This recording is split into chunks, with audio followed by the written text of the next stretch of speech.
Մեծարգո փոխոսնակ, հարգելի գործընկերներ, սիրելի ժողովուրդ, պարոն Դանիելյան, շատ շնորհակալ եմ, որ դուք եկել եք, քանի որ շատ դուք գնում եք, չեմի գնացեք, քանի որ շատ դժվար է խոսել դատար կաթողների հետ։ Այսօր կփորձեմ ներկայացնել, թե ինչպիսին է պետք է լինի ընդդիմությունը։ Հարգելի գործընկերներ, սիրելի ժողովուրդ, հորդորից չի լսել պարոն Դանիելյանը, թողեց գնաց։ Շնորհակալ եմ շատ շնորհակալ եմ։ Հիմա տեսեք, ժողովրդավարական հասարակության հիմնասյուներից մեկը առողջ եւ գործուն ընդդիմությունն է։ Այն հանդիսանում է իշխանության, վերահսկման, հաշվետու պահելու եւ հանրային շահը պաշտպանելու հիմնական մեխանիզմներից։ Ընդդիմությունը ոչ թե իշխանության հակառակորդը պետք է լինի, այլ դրա հավասարակշռող եւ վերահսկող բաղադրիչը, կոչված ապահովելու իշխանության պատասխանատվությունը քաղաքացիների առջև։ Ուզում եմ հիշեցնել, որ ընդդիմությունը պետք է ոչ միայն քննադատի, այլև ներկայացնի իրատեսական ծրագրեր, որոնք կարող են դառնալ պետության զարգացման այլընտրանքային ուղիներ։ Էլ ավելին ասեմ, կառուցողական ընդդիմությունը նպաստում է, եւ հիմա կթվարկեմ, թե ինչին է նպաստում։ Քաղաքական համակարգի ինքնաբուժման եւ զարգացման գործընթացին։ Երկրորդը հանրային քննադատումների բաց ու առողջ ձևավորմանը։ Երրորդը պետական քաղաքականության որակի բարձրացմանը։ Ինչպիսին է ընդդիմությունը այսօր Հայաստանի Հանրապետությունում։ Հայաստանի ընդդիմադիր ուժերը հաճախ գործում են առանց միասնական ռազմավարական ուղղության։ Շատ կուսակցություններ են ձևավորվում եւ կոնկրետ իրավիճակների համար կամ անձնական շահերի հիման վրա, առանց երկարաժամկետ գաղափարական հենքի։ Իհարկե դաշնակցությանը չի վերաբերվում, բայց կխոսեմ նաեւ դաշնակցության, կուսակցության մասին, առանց վիրավորելու, ինչպես արվում է ձեր կողմից քաղաքացիական պայմանագիր կուսակցության նկատմամբ։ Ընդդիմությունը պետք է քննադատի իշխանությանը։ Շատ լավ։ Բա ուր են մնացել ձեր կողմից առաջարկված լուծումները։ Հիշեցնեմ 2021 թվականը։ 2021 թվականից ի վեր իշխանությունը զավթելու համար տարբեր միջոցառումներ է իրականացրել։ 44 օրյա պատերազմից հետո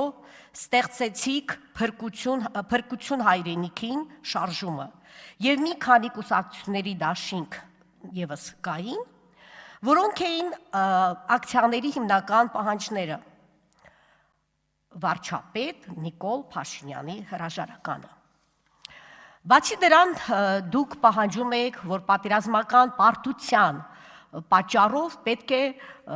տեղի ունենան արտահերթ ընտրություններ։ Երբ հարգելի գործընկերներ, ընդդիմության ներկայացուցիչներ, երբ որ մենակ եք մնում, ձեզ հարց եք տալիս, ինչու է Հայաստանի Հանրապետությունը պարտվել։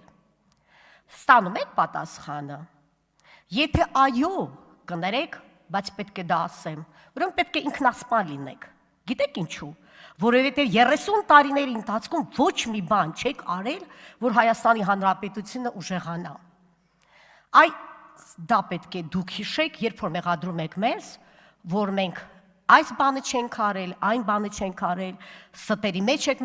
մեզ մեղադրում, խնդրում եմ վերհիշեք անցյալը։ Հիշեցնեմ ձեզ նշանաբանները 2022 թվականին։ Հեռացիր, փրկություն հայրենիքին, Հայաստանն առանց Նիկոլի, հաջողի՞ք։ Իհարկե ոչ։ Ինչու՞։ Եվս մեկ անգամ խնդրում եմ ձեզ մտորեք, ինչու եք պարտվել։ 2021 թվականի ընդդիմադիր ուժերը, Հայաստան դաշինք, Քոչարյանի գլխավորությամբ, Պատիվ ունեմ դաշինք, Սարգսյանի եւ Անեցյանի կազմակերպեցին լայնածավալ հանրահավաքներ։ Ինչ են պահանջում։ Պահանջում էին արտահերթ ընտրություններ։ Միշտ են պահանջում արտահերթ ընտրություններ։ Իշխանության պատասխանատվություն։ Ի վերջո արտահայտ ընտրությունները տեղի են ունեցել եւ ժողովուրդը եւս մեկ անգամ վստահեց քաղաքացիական պայմանագրին։ Գիտեք, ես որպես պատմության մասնագետ չեմ հիշում դեպք, որ պարտված իշխանությանը ժողովուրդը նորից քվետա։ Մտածել եք ինչի համար է դա արվել։ Ձեզ ընդհանրապես չէին վստահում,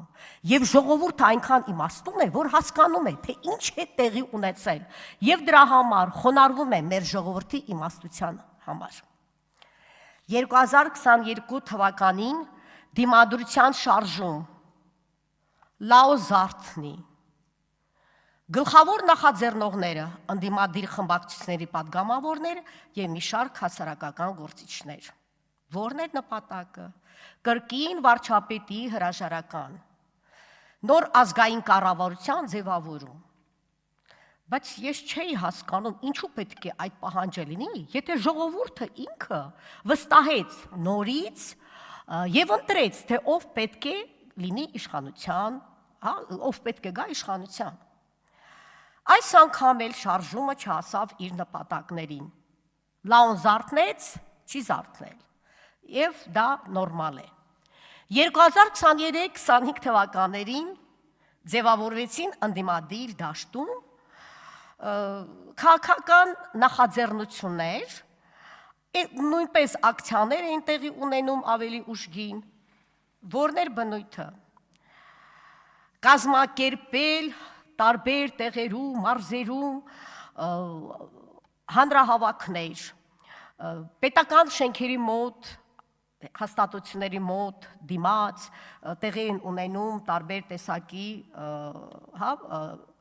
միտինգներ։ Այդ ընդդիմադիր շարժումների հիմնական առանձնահատկությունը այն է, որ դրանք չեն վերածվել զանգվածային հեղափոխության։ Ժողովուրդը կրկնում եմ իմաստուն է եւ թույլ չի տվել հակահեղափոխական ուժերին վերադառնալ հին բարքերին։ Ուզում եք թվարկեմ, թե ինչ բարքեր է իրում Հայաստանում։ Տեսեք, թալան, մարդասպանություն, կոռուպցիա, եւ դուք եք էլի մեզ մեղադրում կոռուպցիայի մեջ, կրիմինալ, ահաբեկչություն, հասել է պետական մակարդակի այն ժամանակ, մարտի 1-ը օրինակ։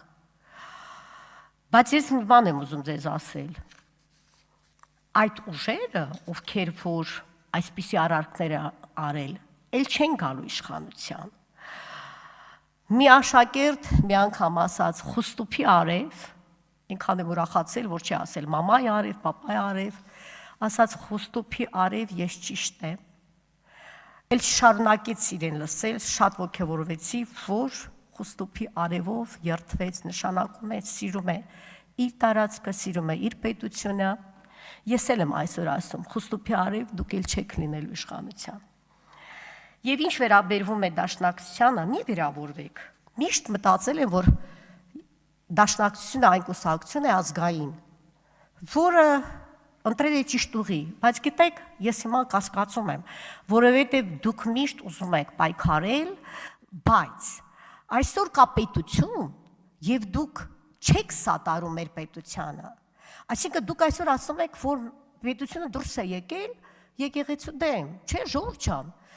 եկեղեցու դեմ դուրս չենք եկել։ Այն ժամանակ, երբ որ չկար պետականություն, այդ ժամանակ եկեղեցին ստանձնել է պետության դերը, բայց այն ժամանակ, երբ որ կա իրական պետություն, եկեղեցին պետության մի մեխանիզմն է, չի կարելի վերդասել եկեղեցին պետությունից։ Շնորհակալություն։ Չմոռանաք հավանել տեսանյութը և բաժանորդագրվել Civic AM-ի YouTube-յան էջին։